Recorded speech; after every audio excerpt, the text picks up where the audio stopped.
Mr.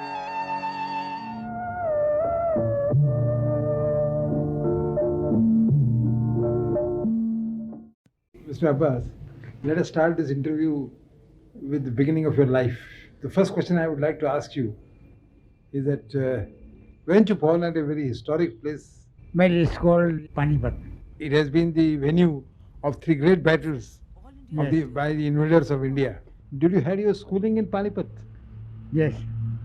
Up to what standard? I had my schooling up to 7th standard. I see. Then you migrated to Aligarh. Aligarh, yes. Aligarh School and Aligarh College. Aligarh school and Aligarh. Why to Aligarh and not to say Delhi? Because I wanted to study at Aligarh because my father, my uncle, and my cousins, they had all studied at Aligarh. So I had a fascination for this city. In Aligarh, which is known as Aligarh Muslim University. Yes. Did you find any communal, tinge to the entire life there? Not in the beginning, you see. But later on, when the Muslim League became very powerful, you see, then the communal change definitely was there. So your protest against this communal talk, Yes. communal prejudices, how did it register? Well, I, so far as possible, registered it through the union debates, in which I took a prominent part, and I would espouse the cause of nationalism against communalism. Were you fascinated by Pandit Jawaharlal Nehru even during those days? Yes, And didn't you go to meet him at the station and something? yes, I did. I not went to the Aligarh station. I went to a station ahead of Aligarh, which is called Khurja. On the way from Delhi, Khurja comes first and Aligarh comes later. You see. And the mail train stopped for a few minutes at Khurja also. So we went to Khurja, three of us, myself, Sifte Hassan, and Ansar Harwani, who was a member of parliament. So we three went to meet Panditji at Khurja station, travelled with him up to Aligarh. Ah. And Aligarh, there were so many people that we could not get down from the front door. We got down from the back door where goods train was standing, and we had to go under the goods train to come out from the other side. That was your first meeting with Panditji. Yes, And then, as you have written yourself, your love affair with Panditji continued for many years. yes, Didn't you have experience of journalism also in your college days? yes. Were you editing the college magazine? No, I was forbidden, I was banned from editing the college magazine. Therefore, I started my own weekly newspaper called the Aligarh Opinion, and which was sold by me on a bicycle. I would go around all the hostels and deliver the copies to the subscribers. Is it something what Ashok Kumar does in Naya Sanskrit? Yes, it's In something the like film that. also, the first script that you wrote, Yes, I it think was- there's a character of the hero who prints on his typewriter machine the copies and Yes, typewriter distributes it himself. So yes, that was sort I of a distributed it myself. autobiographical projection of your life in the film. I Well, mean, not wholly, you see, because I was not printing it every week, but one week I printed it myself, I see. because the printer, I mean, who used to do this printing work, was ill, and therefore either the paper would not come out, or I had to do it myself. So I did it myself, ran the treadle machine, and got my hand involved in the machine, and it was crushed. And up to a few years ago, the mark could be seen on my right hand. This experience of editing and publishing your own newspaper, it must have given you a thrill. Yes, everything connected with journalism used to give me a thrill. But It still gives me a thrill. where you started your real journalism? Real journalism I started in the office of National Call in Delhi. Was it after you graduated or before you graduated? No, it was during vacation time. Between BA and LLB, after I passed BA, I joined this paper for 3 months vacation time, and after LLB first part, I again joined Bombay Chronicle for 3 months, and then came back to Aligarh to finish my LLB. But before you came to Bombay Chronicle, what kind of pieces you wrote in National Call? Did you have to? Did you just did the sub-editing or did you write? No, in- I did all kinds of things. You see. I covered a murder trial, two murder trials. I wrote small notes, and once even I wrote the editorial. And in I remember most that I edited Jawaharlal Nehru's Wither India, which was sent to 6 papers in India, and National Call was one of them because Mr. Sahni, the editor, used to have very good relations with Panditji. So he received a copy of this article, which was published in 3 installments, and the article was given to me to make it into 3 installments and give the headlines and so on. So it was a very thrilling document for me because in that for the first time Jawaharlal Nehru had given the call for socialism. Were you a member of the students' organization at that time? The Student Federation? No, No, it had not started. you not started. It started, I think, few years later. It started just as I was leaving the university. But you did participate in the debates. Yes, yes. And you came to Bombay also as a Yes, yes. member of the debating team. Yes, I came to Bombay and went to all over India. We were a UP University's debating team. Boys from Aligarh, Lucknow, Allahabad, Banaras.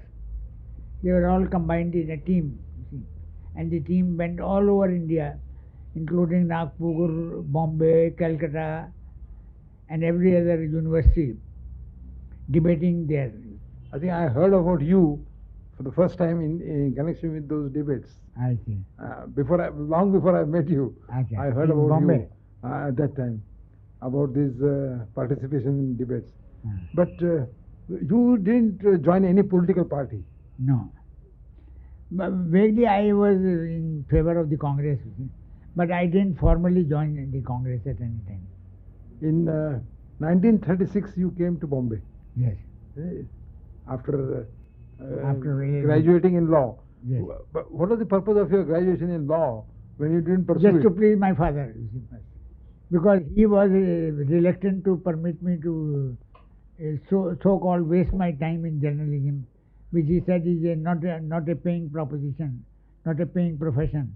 And he said you will get tired of journalism after starving there for 3 or 4 months, and then you would like to have a job, and unless you do LLB now, then you will have an opening at that time, and I will give you 250 rupees in Lucknow or Allahabad to start law.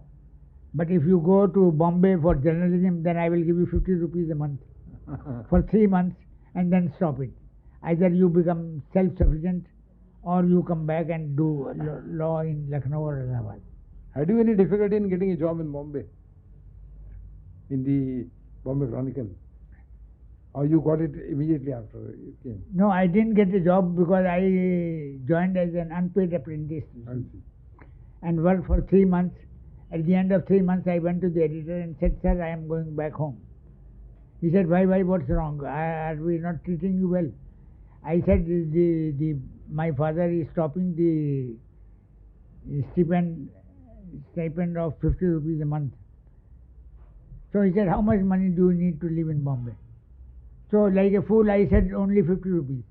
And he gave me a chit to the secretary saying that put Abbas on the payroll. payroll. Hmm. And since then I started on salary of 50 rupees, for which I had to do sub-editing, reporting, and writing notes and editorials. But this, how did you come in contact with films? That is an interesting story, you see. Because Kanhaiya Lal Vakil was a very eminent art critic and film critic also, working in the Bombay Chronicle. But he was a very ill man. He was suffering from elephantiasis. And he used to sometimes give me passes to go to some minor shows and report them in a column or two paragraphs. And like that I became an assistant film critic as well as art critic, you see. Whenever he was ill or he was not able to go, he would give the assignment to me. So I had a practice of film criticism as well as art criticism. And I remember art criticism very well because I was the man who discovered KHRI. So I went to the Art Society exhibition and found that a motor mechanic had won the gold medal for his some picture which he had submitted. And I wrote an article about him in the Bombay Chronicle called Rupees, Annas and Pies of Art, which created a big sensation and made Ara very famous. Because I went to his small cubicle-like room, which was, interestingly enough, in the area of Walkeshwar Road, which is Malabar Hill now. But he was living in an outhouse or something, servant quarters, or there's a small room, and the speciality of that room was that he had painted everything, including walls, roof, tables, chairs, everything he had painted, you see, because he had no money to buy canvases and palette and brushes and paint and so on. So whatever little money he could get, he would buy some kind of colors and so on, and he would paint the whatever space was available to him. So he painted the chair. Once he painted the seat on which he used to sit. Then he broke it and painted the other side also. I think you also acted as a publicity officer of Bombay Talkies in those days. 36, 37? Yes, yes. So how you came to join Bombay Talkies? I wrote some pieces for Bombay Talkies because I used to like this atmosphere of Bombay Talkies where educated young men were in charge of all departments. Like Mukherjee was sound recordist at that time, and Ashok Kumar was working in the laboratory. So I used to like this atmosphere, and so I wrote some pieces. I remember a piece called, I wrote a character sketch of Devika Rani in dots. That is one word or two words and then dot dot dot. And Himanshu Rai liked that very much, and he asked me to work, he offered me a job at 300 rupees a month. But I said I can't work whole time, I will work part time, that is I will work only on Sundays. Therefore he reduced the offer to 75 rupees. I said that's all right. 50 rupees I get from office and 75 rupees if I get from you, it will be more than sufficient for me. So you became a chronicle critic and a publicity officer of Bombay Talkies? Yes. Almost simultaneously? Yes. How did you happen to have the idea of going abroad at that time? You went in same period, 37, 38. 38. You went to around the world. I mean, you are in the book also. I got the idea from an advertisement which said go around the world for less than 2,000 rupees. Then I was very fascinated by this idea and I started collecting money for that. Every day I used to write before breakfast. Before I had breakfast, I would write an article and send it to some place, freelance stuff. And the prices were from 3 rupees up to 20 rupees was the highest price anybody was paying at that time. Hindustan Times was paying 3 rupees a column of 1,000 words. So either it was 3 rupees or 20 rupees or 10 rupees, something or the other was coming in my hands and going towards the expenses of my journalism. And therefore I collected to 3,000 rupees and kept it in a bank and wrote out a check for 17,050 rupees. 17,000 was the price of a ticket. 1700 you mean? 1,750 rupees. So they said it will carry me from Bombay to Bombay, Far East, that is via Colombo, Singapore, Hong Kong, Shanghai, Tokyo, then Yokohama, then across the Pacific, then to Los Angeles, which was one of my favorite places, you see, because I wanted to meet Upton Sinclair, not because of the studio so much as because of Upton Sinclair, who was my favorite writer at that time. So I met him and passed on to New York. In New York you attended the Youth Congress? Yes, Youth Congress. It was held not New York, but in a suburb of New York called Poughkeepsie. And then from New York you went to London? I travelled on the famous French steamer called Normandy, Very famous ship. because at that time the war was supposed to be broken out.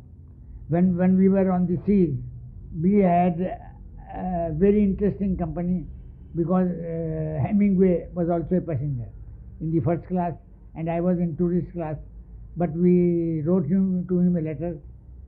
I and two other American boys, you see, of about my age, you see, we wrote to him a letter that we want to come to you. It is difficult, so you better come to us, and we would like to have a talk.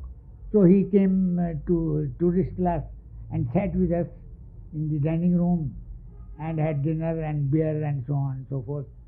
And he was explaining to us the war in Spain, where he was fighting and had come to America to buy a plane which was settled on the same ship. The plane was going to Spain with Hemingway. So Hemingway told us the stories about Spain, where he was already fighting The Spanish Civil War. Spanish Civil War. Afterwards, he wrote a novel, you see, For Whom the Bell Tolls. Yes. A film also was made on it. Yes. But this journey from through the Atlantic brought you to London or to Paris? Paris. I got down at Marseille, you see, and from there took a train to Paris. Arrived there one evening And along then- with an American student. And from Paris you went to London. Yes, I stayed 1 month in Paris and then stayed 1 month in London. This the national movement. Did you have any repercussions? Found any repercussions either in London or in Paris? In London I had, because London was a beehive of nationalist activity, because Krishna Menon and his younger colleagues like Rajni Patel and I think even at Ramesh Sanghvi, all these people were there, you see, and they were very active in the national movement, you see, and in the India League and associations allied with the India League. Did you go to Germany? Yes, I went to Germany afterwards. But at that time Hitler was ruling Germany. Yes, Germany. So I didn't go to Berlin. I went by Munich. I went there as a part of the overland route to India. I came by Munich, from Munich to Budapest, Budapest to Bucharest, and right down to Turkey, Turkey, Ankara. Ankara. Istanbul or Ankara? Istanbul first and then Ankara. Istanbul I went by steamer. From Constanța was a port of Romania at that time. But this, I think you went to Geneva also. Yes, I went to Geneva where I met Pandit Jawaharlal Nehru. Again, second time? Or was it? No, third, fourth time, because while I was in Bombay Chronicle, Mr. Belvi was a friend of his, and he would often invite him. Whenever he came to Bombay, he would invite him for lunch or dinner, and he would also invite me and Basit Saab along with Pandit Jawaharlal Nehru. So we were very happy to have this opportunity of talking to Pandit Jawaharlal Nehru, who was our favorite leader at that time. But you have an interesting incident about your meeting with him in Geneva, isn't it? Yes. I met him in League of Nations. Huh. And I saw him going into the lift and I ran after him and got into the same lift. And on the way, I asked him, Panditji, have you come to attend League of Nations?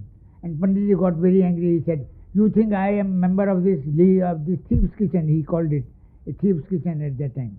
So I said, no, sir. I said, you might have come here also, since you are in the League of Nations at the present moment. He said, no, I have come to see a friend of mine, with whom I am staying. So that friend of his was Koni Zeliakas, famous writer whose books have been published by Gollancz at that time. So Panditji was staying with him. So he said, you come to my house with him in the evening before 5 o'clock. So when I went, I didn't know French, you see. I didn't know German. So I didn't know any language, and I kept on asking various people, and they kept me telling me to go in this tram or that bus and so on. And therefore I reached Panditji's house at 6 o'clock. And he said, you damn fool, you see. This is, I told you to come at 5 o'clock. He used to call me damn fool, you see. You met him again there? Yes, I had dinner with him that night because he was constantly saying, "Why have you come so late?" I said, "I'm sorry I have come late, but the reason was that I don't know the local language, you see. And I was misguided and told to take a tram which was going in some other direction. And it took me 1 hour to walk back to this place." And he said, "Well, it's very, very bad of you. You have come at dinner time, you see. Now what am I to do? If I call you for dinner, then my host will say that I am not only a guest, but I have invited other guests also." So I said, "Please have your dinner and I will wait for you here and we will have a talk afterwards." Then he said, "Well, it is very bad that I should eat and you should not eat." So I said, "Well, you can decide either way." Meanwhile, Viriakas came and he said, "I will stop this argument by inviting Mr. Abbas myself." So I have told my wife to keep another dish, another plate for Mr. Abbas, and he will have dinner with us. So you can stop this argument here. You came via Munich. The Munich Pact was signed then, or was signed before you went to Munich? Was signed about, I think, a month before I went to Munich. This pact was signed the day I reached London. But then, did the war break out before you came back to India, or No, nearly 1 year afterwards. you came back in 1938? Yes, it started in And then 39. you wrote a book Yes, on your journey. called Outside India. Was it serialized partly in Bombay Chronicle? Yes, it was serialized in Bombay Chronicle and National Herald. And the first copy of the National Herald was received by Pandit Jawaharlal Nehru, who was the managing director of this new paper, by the evening post on the day I was sitting with him. And there was my article in it, but my name was composed upside down. You see. He said, "Here is your article and you are upside down. Am I supposed to stand on my head to read your article?" Then I said, "Panditji, it's not my mistake, it's the mistake of the printer." You see. He said, yes, I'm sorry. You see. I was shouting at you for the fault of my own paper. But the whole book was serialized, or only parts were serialized? No, almost the whole book. But the book was published by whom? It was published by my cousin, who had a publishing house at that time, Publishing house in Delhi. Delhi. You are then back to India. You again joined Bombay Chronicle. Yes. I had not left Bombay Chronicle, I was on leave. How many days it took for you to travel around in the world? 5 months. 5 months. Out of which 2 months you spent in Paris and London, And 1 month in New York. and 1 month in New York. So that is the major halt. Major halt. The rest you went in 2 1 months. week in Los Angeles. I see. This journey, how did it benefit you? In your outlook, in your life, how much importance would you give to this trip? This trip was very important for me because I saw the international situation, which was very serious at that time. I met some of the people who were involved in this. I saw the League of Nations, which was debating this crisis in Spain, crisis in China, crisis in Abyssinia. And I saw the Indian delegates saying yes sir, to whatever their British masters were saying. The Indian delegation was led by Shanmugam Chetty, Sir Shanmugam Chetty. Sir Shanmugam Chetty, and Sultan Ahmad and others. I think one more. I don't remember the name of that.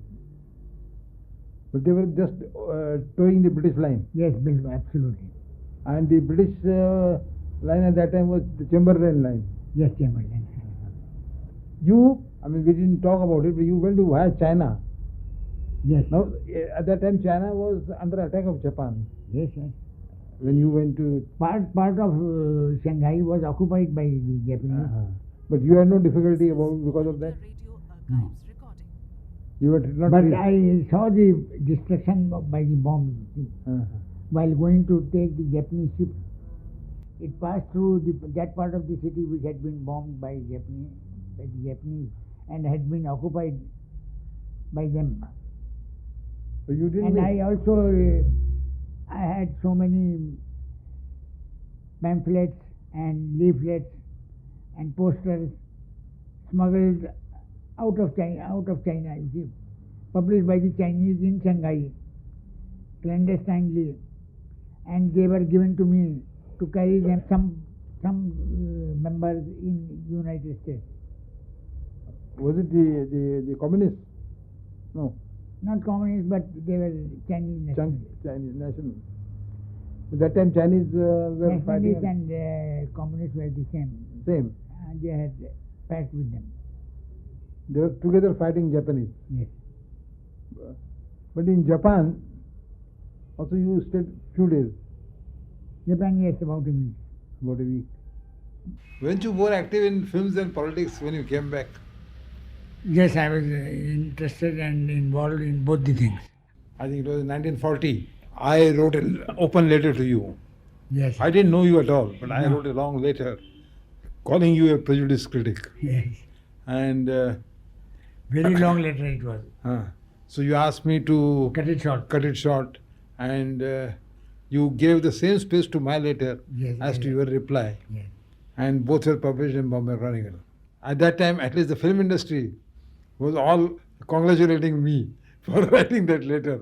Why were you prejudiced against certain directors, and why were you? I mean, I want to revive that issue. Yes, yes. That's a old controversy between art and the content and the form of art. I was in favor of directors who were dealing with social problems realistically, like Shantaram. And you were in favor of artists who were dealing with films as an art. No, but I was not against the social purpose of Shantaram. I admired Shantaram as much as I admired Barua or Nitin Bose. I think I was against Barwa's line of pessimism in his pictures. And I didn't want this pessimistic ideology to spread over among the youth of the country. That is why I think you admired Admi much more than Devdas. Yes. You wrote one of the longest pieces ever Yes, written, 7 columns. 7-column review of the film, which is, I think, a monumental tribute Yes. to the filmmaker. Now, today, viewing Admi, what would you feel about it? Do you admire it as much as you did when you first saw it? Do you think it is one of the greatest pictures this country has made? Yes, sir. What would you like So to now I would give more credit to Dunya Na Mane. Dunya Na Mane was a more revolutionary film theme as well as presentation than Admi? than Admi. Now I think. At that time I thought Admi was greater than Dunia Na Mane. Dunya Na Mane. But in retrospect, I feel that Dunya Na Mane was the base and the foundation of Shantaram's progressivism. It was definitely the foundation of Shantaram's progressivism. But in Admi, he was tackling two themes. One was the social reform of a prostitute, and the other was that love is not everything in life. So that the second theme came out more sharply in Admi than the woman's liberation. Don't you Yeah. feel so? And you felt that this second theme was necessary as an answer to Barua's pessimistic outlook. Yes. Because Devdas had made many youths To drink and commit suicide almost. commit suicide. So the policeman of the Admi, when he loses his beloved, instead of going for drink, he goes on marching and marching with life. I mean, Shantaram has mentioned that particular scene in his autobiography. That how he conceived that scene, that instead of having a dialogue or anything, he thought that just the march of the man would convey what he wants to convey more effectively.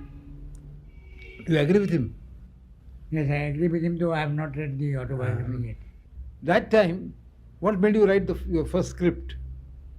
The attitude of the film Mughals, you see, towards my criticism of their pictures and Indian pictures in general. So they were threatening to boycott Bombay Chronicle and not give any advertisements in it. And the proprietor was very worried why this new film critic has been imposed on us, who is bringing boycott threats and whatnot. So Mr. Brelvi was not against me, but he had to succumb to the dictates of the proprietor, who said I should not be made to given free hand as a film critic. So Mr. Brelby kicked me upstairs, you see, as I would say. He made me the joint co-editor of Sunday edition along with Jog, N.G. Jog. And both of us became the editors of Sunday edition of the Bombay Chronicle. And then I thought of this idea of starting the last page, which has stayed with me right up to today. And the last page was started only in Bombay Sunday Chronicle. Sunday Chronicle. What I was asking you, how did you happen to write the script of Naya Samsar? And so as a protest against this dismissal of mine from film criticism, I think this story was born in my mind. The story of an idealistic young reporter who revolts against the machinations of the rich people who are trying to boss his paper. And therefore he revolts against his editor also, who is more or less a good man. You see. Who was, I think, modeled on Mr. Brelby. Yes. Mubarak played that role. Mubarak played that role, and I took Mubarak, unknown to Mr. Brelby, to meet him, and told him to model himself on Mr. Brelby.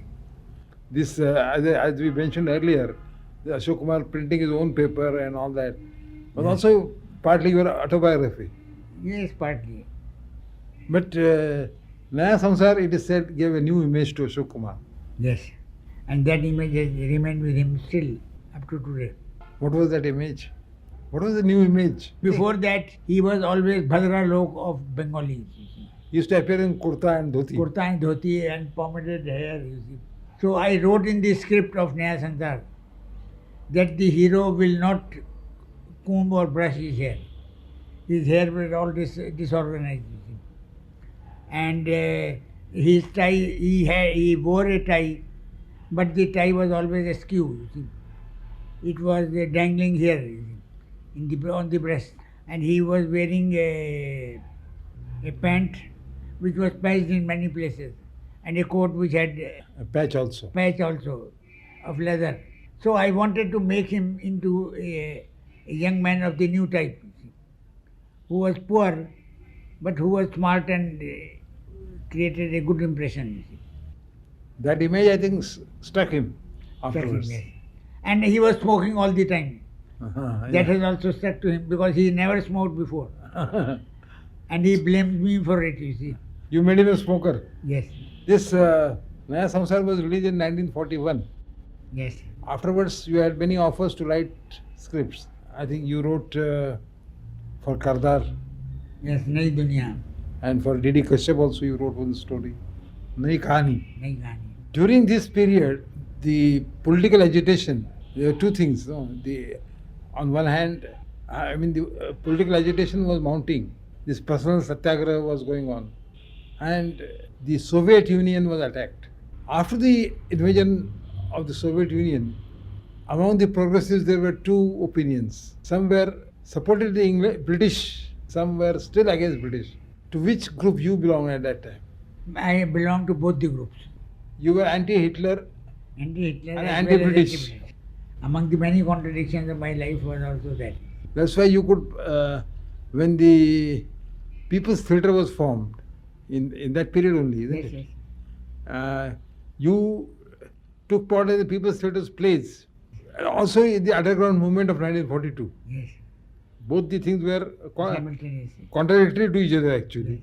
Because one thing was not going with the other. As a member of the squad of volunteers who were running the underground radio, we had received instructions from Pandit Jawaharlal Nehru, who was in jail at that time in Ahmednagar, I think. And he had written to us instructions that nothing should be broadcast against the Soviet Union. We should not become so anti-British as to be against the Soviet Union, which is an ally of the British. So we should not dilute our anti-Britishism, but at the same time we should save it from becoming anti-Soviet. How you experienced the police atrocities during 1942? I mean, you were a victim of tear gas or lathi charge or whatever. Now, tear gas I was victim on the day Gandhiji was arrested and His wife was to address a meeting at Shivaji Park. Kasturba Gandhi was to address the meeting, and we were all young men and young women of Bombay were drawn towards this meeting. We thought that Kasturba will address us and tell us what we should do now. But Kasturba was arrested immediately as she arrived, and thereafter tear gas shells were fired at the masters who were gathered there, so that they should be blinded and they should not be able to hold the meeting. But some woman came to your rescue at that time. Yes, I was not exactly in Shivaji Park, but standing on the sidewalk, watching the proceedings. And one of the tear gas shell burst somewhere near my where I was standing, and the tear gas went into my eyes. And I was You're blinded. not only hiccups, but my eyes were blinded and were very sore. You see. So I was trying to grope my way. You see. I wanted to go to Joe's house, which was about 6 buildings six later. buildings away. But I couldn't go into his house. I went into some other house. And there a lady's hand gripped me by the arm and took me upstairs and into a room and said, sit here and relax. She said it in Marathi or Hindi, I don't know. And then as she gave me water to wipe this effect of the tear gas, and my eyes came into focus. I saw that the Hindu gods and goddesses portraits were hung all round the place. And then I saw this old lady who was obviously a very great devotee. You see. Then I was scared, you see, that this lady must be very Orthodox. orthodox. I may not like a Muslim to be in I it. may not like a Muslim to be in her house. And I said to her that I must tell you that I am a Muslim. You see. But I had khadr dress and so on. So she immediately said, I am a follower of Gandhiji. I worship Gandhiji along with all the other gods and goddesses. And therefore she heated the milk and gave me a glass of milk. And I said, I can't drink it without touching the glass. I warned her. She said, drink it any way you like. So that impressed me very much about the humanity of the Maharashtrian ladies. But you talking of Maharashtra, your family had older relations with Maharashtra. Yes. That is 3 generations back, you see, on my maternal side. The story is told. It's written by my father, you see, from his recollections of the story is heard by him from other elders of the family, you see. That a lady was going in a palanquin in the streets of Panipat from one house to another. And there were the sound of horses' hoofs. And the cars, you see, the palanquin bearers, they said, Ghanim aa gaya. Ghanim aa gaya, the enemy has come. Yes. And she fainted inside, you see. Just, it was no enemy, you see. It was my maternal great-great-grandfather, you see, who was wearing the dress of the Maharashtrian commander of the Maharashtrian army. And there were 2 or 3 soldiers along with him to keep him company. So that was the personal incident, was that he made that young lady faint inside the palanquin, and later on, as ill luck or good luck would have it, they were married. The same lady. The same lady and the commander. The commander, you see. So my great grandfather on the maternal side was a commander in the armies of Hulkar. But when Hulkar signed a treaty with the British, my great grandfather, he resigned from the army post and said, sir, now allow me to go home. And Hulkar said, all right, if you don't want to serve me, then so many diamonds and pearls and sovereigns and gold and silver was given to him for the services Rendered by him. rendered. And 3 soldiers were given to him to see him off to his town of Panipat. So he came back to Panipat. He came back to Panipat, and it is said in our family that the pearls were so much, the pearls and diamonds and so on were so much that they used to be kept in big jars. And of course he had all the Maharashtrian costumes and pagdis And all the and some of these things survived even to the, to the day of your not to my day but to my father's day.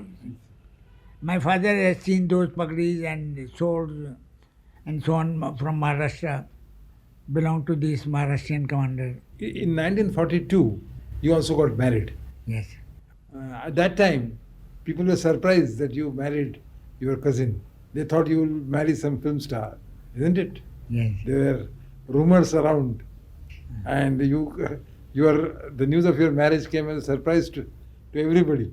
I mean, in Bombay, they didn't have any idea that you will go back to Panipat to marry your cousin.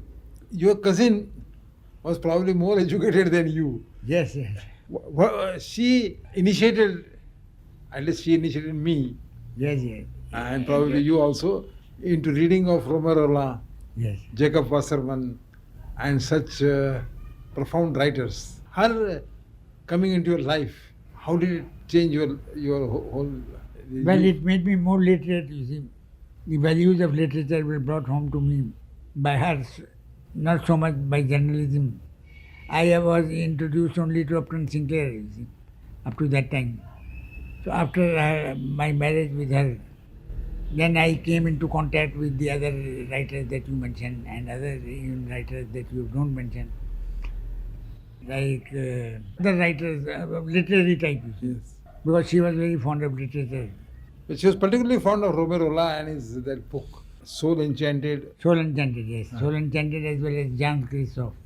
and Jacques Christophe. Yeah. Both these books were her special Favorites. favorites. The Roland's philosophy, Romer Roland was also admirer of Mahatma Gandhi, Yes, yes. and he, I think, has written letters to Gandhi. Yes, yes. So that philosophy, did it have any impact on you, or still you remained a Nehruite? Well, it had an impact on me, but I remained a Nehruite. Nehru also was impressed by the philosophy of Gandhiji to a certain extent. To that extent, I was also impressed by it.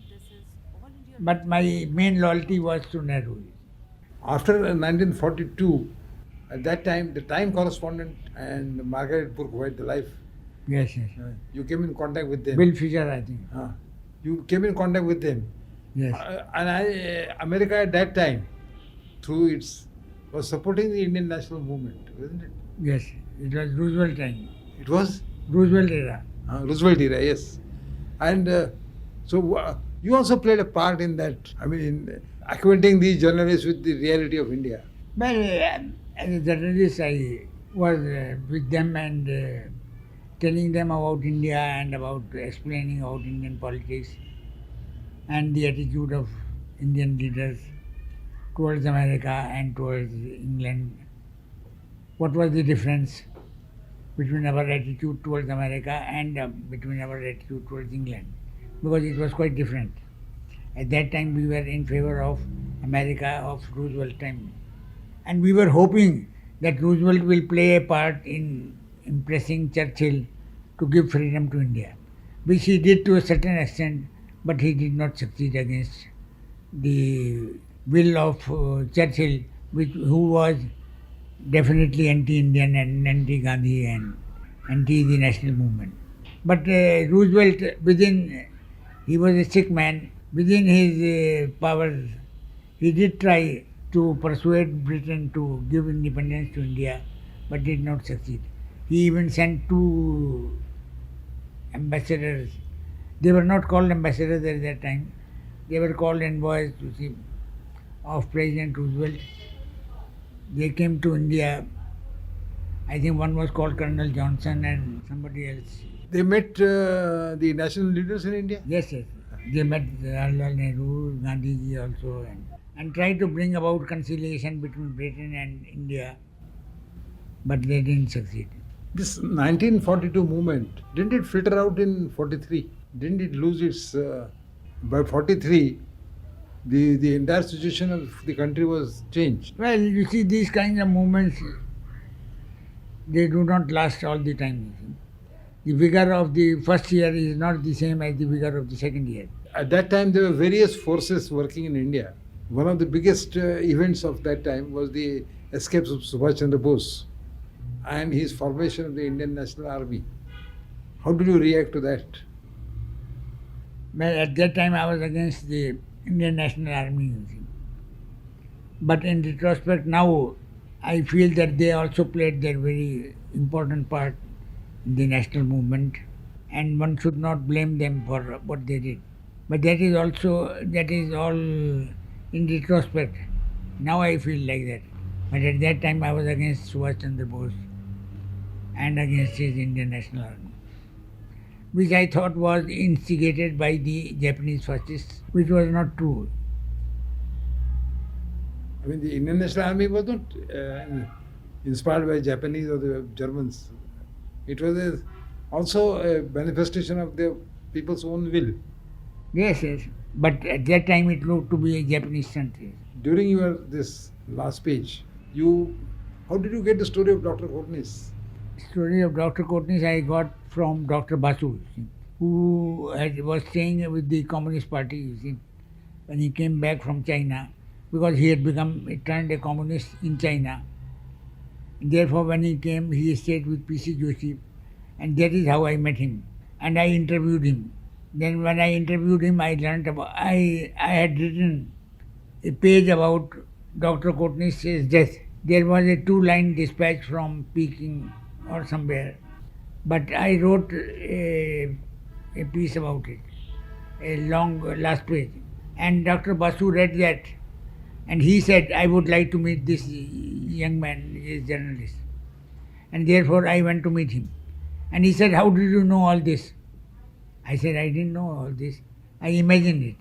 He said, you imagined right, absolutely right.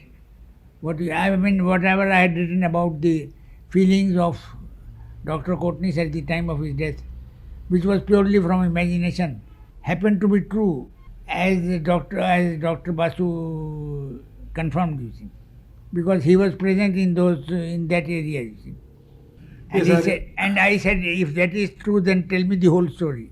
Then he gave me a series of interviews, 6 or 7, and I wrote down notes of all these. And he gave me the books to read and other material, and I wrote the book, and one did not come back. I remember after you met Dr. Basu at Raj Bhavan. At Rajmahal, you came to my office and narrated me the story. But you didn't say that it was true or false or anything. You just narrated me a story. And you said, how is the story as such? And can it be made into a film? I said, it can be made into a film. Then you revealed to me that it was a true story of Dr. Courtney's. Similarly, then we went to Mr. Shantaram and told him also the story. Told him the story without telling him the real facts. The real facts. He was also impressed, and he took the story and made it into a film. Now, what I feel is in the film, we at the end have put a scene where Mrs. Courtney comes to India. That time there was no possibility of her coming to India or anything of the sort. But we had imagined, what you say is, we had imagined that she comes to India, comes to Dr. Courtney's house in Sholapur. Well, it happened. Yes, yes. That imagination also came true. After 30 years after the incident, Mrs. Courtney came to India, she went to his house and in Sholapur. So in a way, Dr. Courtney was prophetic. Yes, sir. But by the time you wrote Dr. Courtney's, you were feeling you were not content with just writing scripts. You wanted to make a film. Why? Well, because 2 or 3 of my scripts were mangled, you see, were made in a very bad way. And when I quarreled with the director, that what have you done with my script? They said writing script is one thing and directing is another thing. Therefore, I said it is a challenge to me and I will have to prove it. And therefore, I said that I must try to become a director, try to become a director, try to become a director, try to become a director.